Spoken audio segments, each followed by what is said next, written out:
The Stan James Champion Hurdle is the feature race on day one of the Cheltenham Festival. And here for an early Ante-Post look at the contest, I'm glad to say I'm joined by Nick Watts and Graham Rodway.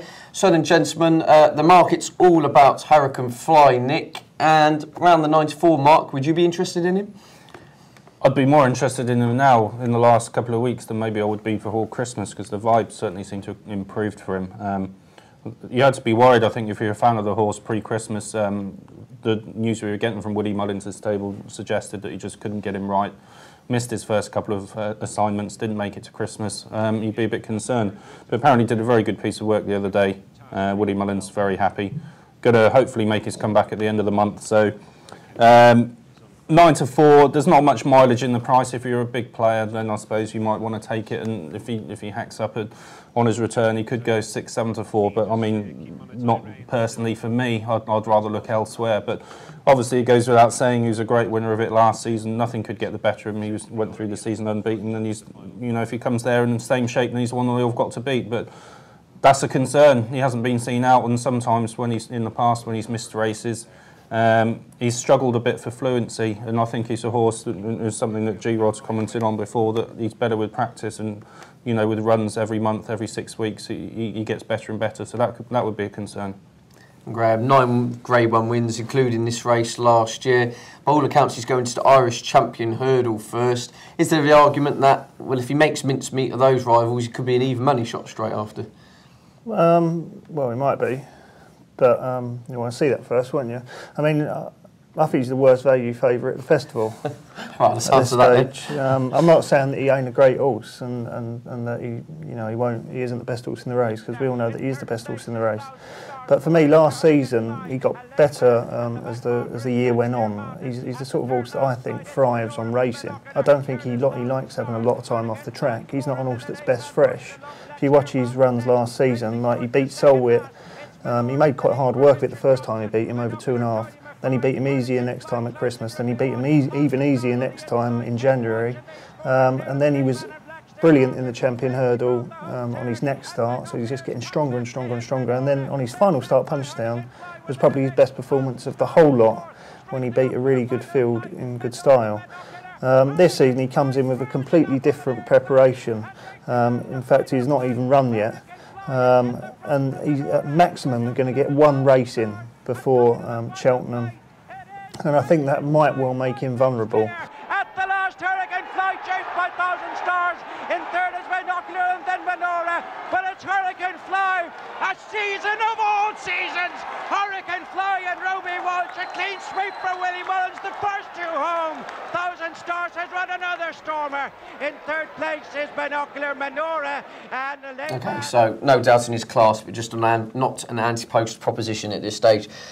Moving down then, we have 3 horses, the second season hurlers, if you like, Nick: Grandouet, Zarkandar and Spirit Sun. How are those 3? Which one of those do you think could prove the most potent force? Well, I've nailed my colours to the mast already. I put Grandouet up a little while ago at 14s, and you know, it's coming now on 6 to 1. So I would still take him as the one who could provide most danger, or even go and win the race. It's an interesting market, because 3 out of the first 4 we yet to see this season, so there's always room for something to come through who was going to win races in the first half of the season. His price would shorten, and that horse has been Grandouet. He's looked superb. Would have beaten Celestial Halo at Wincanton, and then won the International very, very comfortably. Looks a much stronger horse, won easily at Punchestown on his last start, and really has just carried on where he left off this season. I think he's got a really good chance, this horse. It does worry me slightly that Henderson's got another 2 in the race, and he has been talking up Spirit Sun a little bit lately, who is another one that's due to make his reappearance in Ireland soon, so that's a bit of a concern. And the other point is, for people thinking of backing him now, I'm not sure he can get a lot shorter in the market than he is at the moment. I think it would need something to happen to Hurricane Fly, or Hurricane Fly to miss the race, for Grandouet to shorten up appreciably from the 6 to 1 he is at the moment. So I'm in a bit of a conundrum, because I've already put him up. I want him to win, but what I would say to people is I'd wait, and if he's a similar price, he might even be bigger price on the day. Because if you haven't backed him already, don't get involved. Leave it till the day. I put it to you, Watsy, that Grandouet is the Menorah of last year. Possibly. It's not beating a whole lot, is it? I mean, don't get me wrong, it looks good. But you know, maybe it would have beaten Zarkandar at Aintree last season. Form of the Triumph very strong though. The form of the Triumph is strong, but Grandouet didn't win the Triumph, did it? It was third, and it travelled like the best horse in the race. And turning from it did look like it was going to win. So I have my doubts about Aintree. I know a lot of people have said that that it would have beaten Zarkandar that day because it was travelling all over it. But it was travelling all over it at Cheltenham and it didn't beat Zarkandar. The one thing I will say is I do think it is a slightly better horse this season. But even so, I don't think it has beaten a whole lot. Of the Nicky Henderson trio, I'm pretty sure that Henderson thinks that Spirit Sun is the best. And I think that the fact that he's running that in the Irish Champion hurdle rather than taking an easy prep over here is probably quite significant. I'm assuming that he thinks he can win that, which I think is a smart move because he's definitely going to catch Hurricane Fly at his most vulnerable first time out, as I've already said. So I think that's quite a smart move. But the problem is there's not a lot of juice in the Spirit Sun price at the moment. Binocular can't really have that. Although I think he's a dangerous horse to be opposing at big prices. Binocular, I do think he's one of those horses that at big prices, he's always got that brilliant run, hasn't he? You know, there's always the possibility he might throw in that Champion Hurdle run from a couple of years ago, which I know a lot of people have picked the form apart about it. But even so, it was difficult to fault how impressive he was that day. And if he did come back that form, 10-1 would be big. But the argument I'm making basically is that the Triumph Hurdle form is strong. And we've got the first three from the Triumph Hurdle in this race. And although Grandouet is a shorter price, because he's won a couple this season, I don't really see why Zarkandar won't confirm the form with Grandouet. It was a good winner of the Triumph Hurdle on only its second start over hurdles.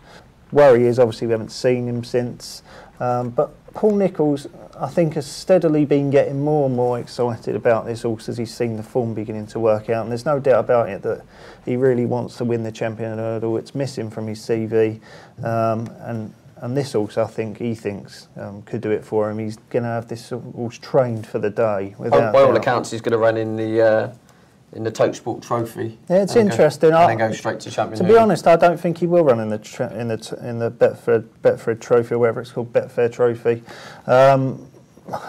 To me, that wouldn't make sense. I think that it'll take an easier prep somewhere. There's plenty of little races along the line. Well, it's funny you should say that because Andy Downs on Twitter said Zarkandar has got to be the bet because you can just lay him after he wins the Mickey Mouse contest first time out. So you see the logic in No, I agree with that. I think that's what might happen. I think he may well be found a nice race. Right, I don't think the Tote Sport Trophy will be that easy, but nonetheless. If he's Champion Hurdle class, you'd hope he'd win that. Yeah, but I just don't think he'll run in that race. Right. But I mean, I don't want to second guess Paul Nicholls because I've got him wrong on many occasions in the past. Okay, then. So you think Zarkandar then, the form's in the book, we're going to see him, he should shorten, and around the 8-1 mark, you think that's a solid price? Yeah, 8-1, yeah, I think it's a good bet. Okay then, Nick, well, we haven't nailed your colours to the mast yet. Well, which angle are you going to be taking here for an Ante-Post bet to the Champion Hurdle? Well, I've nailed my colours to the mast as much as, you know, obviously discussed Grandouet already. If you're looking at one for a bigger price, I find it hard, to be honest, to get that enthused about anything at massive prices. Rock on Ruby at 12s, I think, would have a chance. Good run at Cheltenham last season. A bit unlucky just to get collared on the line by First Lieutenant. But arguably better at 2 miles. And his form this season has been good. Won easily at Newbury. Had Raya Star back in 30, then won a good handicap at Ascot. So that looks good. Probably slightly unlucky just to lose out to Binocular over Christmas. I'd take Rock on Ruby to reverse that form at Cheltenham. Why? Well, I think a stiff 2 miles at Cheltenham will suit him much better than that Kempton. And I don't think Binoculars, if anyone could tell me what Binoculars going to do on his next start, then please ring me up and let me know. I don't think Binocular knows himself. No, I couldn't predict that horse. I mean, yeah, he pulled it out of the fire at Kempton, but for a long way he looked second best, I think. He was struggling for quite a long way, and it's AP's persistence that just got him up. Yeah, but I think Rock on Ruby's got more improvement in him than Binocular. Surely if Binocular was struggling and they still beat Rock on Ruby, then surely Binocular's the better horse, especially if he turns up in better form. No, I can see a match bet coming on the day. What's the? Well, I'd happily accommodate. I'm not saying that Binocular's going to win the Champion Hurdle. I'm just saying that he'll beat Rock on Ruby. Okay, well, we'll have a side bet and I'll accommodate you on that. Save this one for a rainy day, I think. But finally, then we'll have a quick one line on the rest of them. Beginning with you, Nick. Unaccompanied. Yes, we'll see what she does later in the month. But good win at Christmas, second in the Triumph, and that represents the form line we've all been talking about. So it couldn't be discounted. although Dermot Well not noted for his Cheltenham winners. Coming down to the final flight now, unaccompanied from Thousand Stars on the outside, racing inside the last 200 yards now, and it's unaccompanied, and Paul Townend in front, chased by Thousand Stars on the outside. Oscar's Well is third, and up towards the finish, unaccompanied will win it for the mile there, and Paul Townend, Dermot Well. Second is Thousand Stars. Third, Graham, Thousand Stars. Yeah, he's quite an horse that I quite like, but he ain't quick enough, is he? Well, they're thinking of World Hurdle route, so... yeah, I mean, if you're asking me, the one underneath it is Oscar Whiskey in the market. Now, Thousand Stars looks more likely to run in the Champion Hurdle and Oscar Whiskey go for the World, but it should be flipped if you ask me. They should run Oscar Whiskey in this race. Forget trying to beat big bucks. You know, they ain't going to beat big bucks over 3 miles. Run it in this race. It's got a lot of natural speed. It's got plenty of speed and it travels like a dream. This is the race for Oscar Whiskey and get Thousand Stars over further, yeah. Okay then, a couple more to touch upon. Overturn. Overturn, couldn't have it. Great horse, but Cheltenham Knights track are not good enough. But the one, of course, we haven't mentioned yet, which we should mention, is Oscar's Well. You've just beaten me to it there. Tom Seagal's pick in the Racing Post. You have to respect anything that Tom puts up, obviously, so you listen to the arguments. I can't quite see it myself because he just hasn't shown the level of form for me that he could have done this season. Well, he was fairly comfortably beaten, I thought, by Thousand Stars. And unaccompanied at Leopardstown last time and was fairly comfortably beaten the time before by Thousand Stars, who isn't as good as Hurricane Fly. So I struggle to find where he's going to get the improvement from.